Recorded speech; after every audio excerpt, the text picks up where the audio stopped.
We have entered the 21st century. We say sweet and random. And we have younger kids, you know what I'm talking about. And this must be the highest concentration of reading glasses in Galesburg tonight.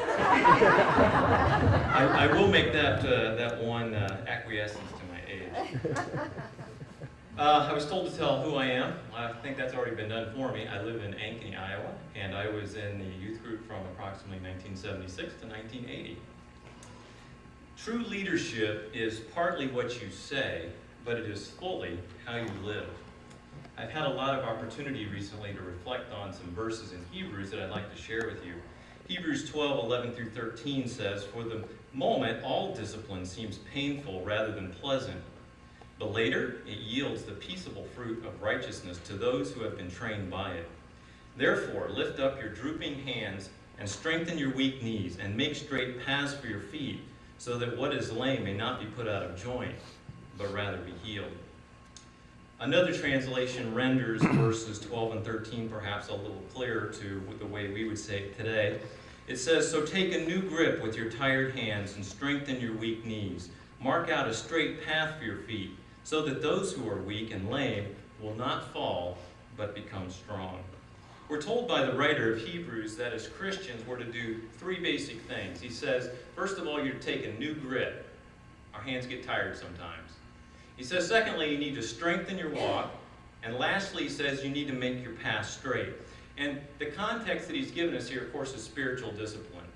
And it's not always easy. Now, Bob, I wasn't just in youth group. I was your employee, too, for quite a few years. So I got to see you in some different lights than maybe some others did. But you see, you realize in life, and the writer of Hebrews is challenging us this way also, that people are always watching us. And that we need to be constantly reminded to the fact that we are spiritually leading someone. All of us are. Whether that's a good example or a bad example, we are all leading someone.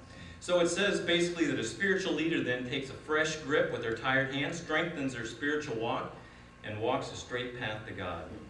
And in addition to the spiritual benefit that we ourselves receive from that, from those actions, there's also benefit to those around us, because it says those who are weak and lame in their faith will not spiritually fall, but will stay in the way of faith and have an opportunity to become strong themselves.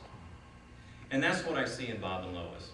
Faithful leadership over the years. One that has allowed many of us to circumvent a lot of problems in our lives, and even those of us who have had problems, an opportunity to become strong again.